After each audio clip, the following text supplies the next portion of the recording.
안녕하세요. 김학영 노무사입니다. 오늘은 해고를 당했을 때 어떻게 대응할 수 있는지에 대해서 알아보겠습니다. 해고란 사용자의 일방적인 사유로 근로관계를 종료시키는 것을 의미합니다. 5인 이상 사업장에서는 해고를 하려면 정당한 이유가 있어야 하고요. 해고의 서면 통지라는 절차를 지켜야 합니다. 해고의 사유와 절차적인 제한이 다 있는 것입니다. 두 가지 경우를 나누어서 대응 방법을 말씀드리겠습니다. 첫 번째, 사용자가 서면 통지를 하지 않고 해고하는 경우. 서면 통지라는 것은 서면은 이 종이입니다. 종이로 해고를 통지를 해야 되는데 말로 하거나 카톡으로 하거나 이렇게 되면 무조건 해고는 무효입니다. 여기서 먼저 구분해야 될 것이 있습니다. 권고사직과 해고인데요. 권고사직은 들어보셨죠? 이게 실업급여 받을 때도 권고사직으로 퇴사하면 실업급여 받을 수 있는 그런 건데요. 말 그대로 사용자가 사직을 권고하고 노동자는 오케이 하면은 권고사직이 성립이 되는 것입니다. 만약에 사장님이 내일부터 나오지 마세요 라고 했을 때 알겠습니다. 더럽고 치사하지만 알겠습니다 라고 하면 이건 해고일까요? 권고사직일까요? 사장님이 내일부터 나오지 말라는 거는 사직을 권고한 것이고요. 노동자가 알겠다고 하면은 이제 승낙을 한 것이 됩니다. 그래서 이런 경우에는 권고사직으로 인정이 돼버릴 수가 있어요. 그러면 해고가 아닙니다. 아까 말씀드린 서면 통지도 할 필요가 없고요. 정당한 이유 같은 것도 필요가 없습니다.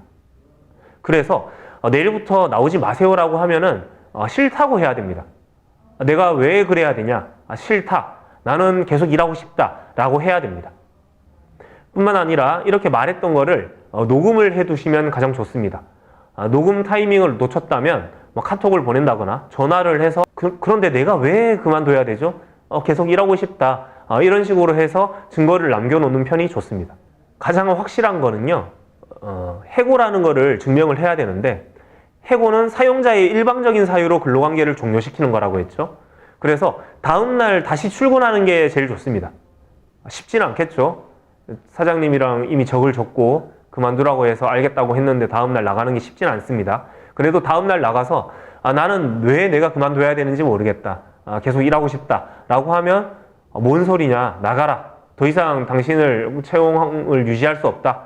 나가라. 라고 하면 그 멘트를 녹음을 하면 그게 제일 확실할 겁니다. 이렇게 사용자가 해고의 서면 통지를 하지 않고 권고사직이나 구두로 해고를 하려고 할 때 해고를 했다라는 증거 자료를 남겨두면 나중에 부당해고 다툼을 할 때 지는 게 더 어렵습니다.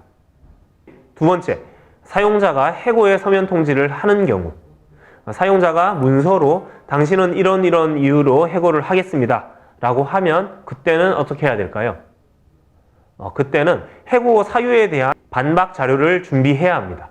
해고 사유에 대해서 반박하기 위해서는 어느 정도 전문적으로 준비할 필요가 있습니다.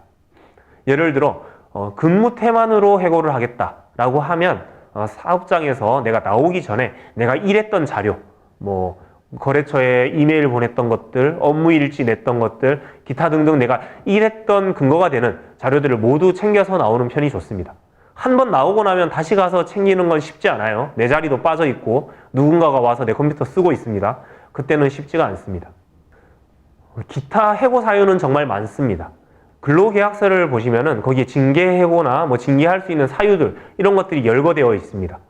무단결근 3번의 해고 이렇게 돼 있으면 내가 근로계약서에 서명을 했기 때문에 무조건 무단결근 3번 하면은 해고를 할 수 있습니다.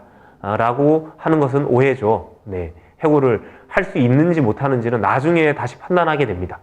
근로계약서나 취업규칙에 있는 사유들이 그대로 다 정당한 것으로 인정되는 것은 아니고요. 나중에 노동위원회 가서 이 사유가 정당한지 아닌지는 다시 판단하게 됩니다. 해고 사유는 굉장히 엄격하게 판단하고 있어요. 상사를 주먹으로 가격한 경우에도 부당해고로 나오는 경우도 있습니다. 폭행을 했으니까 해고야 이런 식으로 되는 것이 아니고요.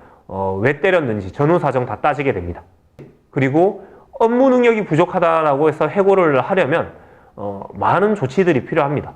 다른 일은 시켜봤는지 업무 능력을 올리기 위해서 교육은 시켰는지 전환 배치를 해봤는지 이런 것들을 다 판단하게 되기 때문에 해고 사유는 굉장히 엄격하게 판단되고 있는 편입니다. 다만 결국에는 노동위원회에서 판단하는 것이기 때문에 어떤 경우에는 노동위원회에서 굉장히 너그럽게 해고 사유를 판단해줘서 부당해고 싸움이 힘들어지는 경우도 있긴 합니다. 그러나 대체적으로는 해고 사유를 엄격하게 판단하고 있다는 것입니다. 정리해보면 해고의 서면 통지를 하지 않은 첫 번째 경우에는 해고를 했다라는 증거 자료를 수집해야 합니다. 나는 계속 일하고 싶다라고 하는데 사장님이 안 된다, 나가라 라고 하는 그런 카톡 내용이나 녹음 파일, 그런 것들을 준비해야 합니다. 두 번째, 해고의 서면 통지를 했을 때 그때는 해고 사유에 대한 반박 자료를 준비한 다음에 사업장에서 나와야 합니다. 이런 자료들을 수집한 다음에 해고일로부터 3개월 이전에 부당해고 구제 신청을 해야 합니다. 부당해고 구제 신청은 노동청이 아니라 노동위원회로 가야 합니다. 지방노동위원회로 신청을 하면 되는데요. 지방노동위원회는 각 도마다 하나씩 있습니다. 서울에는 서울지방노동위원회, 경기도에는 경기지방노동위원회가 있습니다. 경기지방노동위원회로 부당해고 구제 신청서를 접수를 하면 되는데 해고의 서면 통지를 하지 않았는 경우에는 혼자서도 진행을 할 수가 있습니다. 아까 전에 말씀드렸듯이 그런 자료를 준비해 두면 지는 게 더 어렵다고 했죠. 그러나 해고의 서면 통지를 했을 때는 웬만하면 전문가의 도움을 받아서 진행하는 편이 좋습니다. 그래서 부당해고 구제 신청서를 이렇게 준비를 해서 접수를 하면 사용자가 반박하는 내용의 답변서를 보냅니다. 그러면 다시 그 내용을 반박하는 이유서를 보내고 이렇게 2번 정도 서면이 왔다 갔다 하면 신문회의 날짜가 잡힙니다. 대개 2달 안에 결과가 나옵니다. 그래서 신문회의 날짜가 잡히고 그날 신문회의가 진행되고 나면 저녁 8시에 문자가 옵니다. 조사관이 문자를 보내주는데요. 거기에 부당해고 인정이라고 날아오면 이긴 겁니다. 만세를 외쳐주시면 되고요. 만약에 부당해고 불인정 이런 식으로 오면은 진 거예요. 만약에 인정이 됐으면은 사용자가 재심을 신청해야 되고요.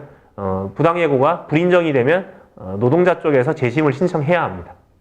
결과는 그날 저녁에 바로 알 수 있지만 문자 메시지로 그러나 판정서는 한 달 뒤에 나오는 경우가 많습니다. 재심을 신청할 수 있는 것은 판정서를 받고 나서 10일 이내에 재심을 신청할 수가 있습니다. 그래서 실제적으로 재심은 한 달 반 뒤쯤에나 접수가 될 가능성이 있습니다. 그렇게 한 달 반 뒤쯤에 노동자든 사용자든 재심을 청구하면 이번엔 중앙노동위원회로 가는데요. 중앙노동위원회는 세종시 종합청사에 있습니다. 거기에서 똑같은 절차를 반복하게 되고요.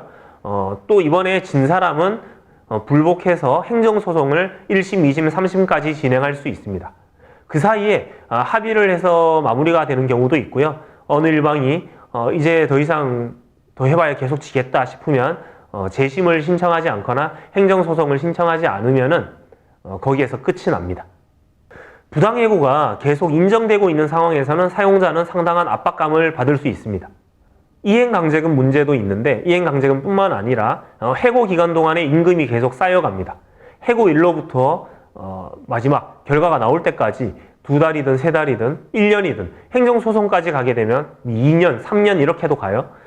그 기간 동안 나는 일은 안 하고 있었지만 원래 내가 일했다면 받을 수 있었던 임금 모두 다 받을 수 있습니다. 그래서 사용자 입장에서는 부담이 돼서 합의를 하자고 하는 경우도 있고요. 노동자 입장에서도 나를 해고한 사업장에 더 이상 돌아가고 싶지 않다라고 하면 합의하고 임금만 받고 마무리하는 경우도 있습니다. 지금까지 부당해고를 당했을 때 어떤 식으로 대응을 해야 하고 구제 신청을 하면 어떻게 진행되는지에 대해 알아봤습니다. 해고를 당했다고 자포자기하지 말고 대응할 수 있는 것이 무엇인지 확인하고 슬기롭게 대처하시기 바랍니다. 오늘 영상 여기까지 하겠습니다.